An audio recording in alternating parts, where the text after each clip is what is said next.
Committee ఏర్పాటు చేసి మంత్రులతో దాని మీద మరి ఈగిల్ టీంను ఏర్పాటు చేసి దాన్ని పూర్తిగా అరికట్టే విధంగా చర్యలు తీసుకుంటానని చెప్పేసి కూడా నేను మనవి చేస్తాను. అంతేకాకుండా కర్నూలు జిల్లా ఓరవకల్లు, కొప్పర్తిలో, కడప జిల్లా కొప్పర్తిలో 25,000 కోట్ల పెట్టుబడులు, 75,000 మందికి ఉపాధి.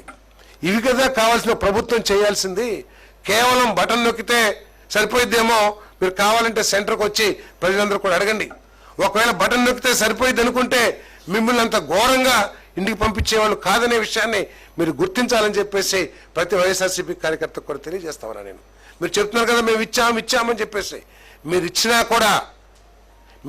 కూడా ఈ రాష్ట్రం అధోగతి పాలైపోతుందని గుర్తించారు ఈ రాష్ట్ర ప్రజానికం. మీరు చేస్తున్న కార్యక్రమాల మూలంగా వారి పిల్లలకి భవిష్యత్తు ఉండదు, ఈ రాష్ట్రాన్ని వదిలి వలస వెళ్లాల్సిన పరిస్థితి వస్తుంది అనే ఆలోచనతోనే మిమ్మల్ని అంత ఘోరంగా ఓడించినా కూడా మీరు ఆలోచన మార్చుకోకపోతే చాలా ఘోరం అని చెప్పేసి కూడా నేను మనవి చేస్తా ఉన్నాను.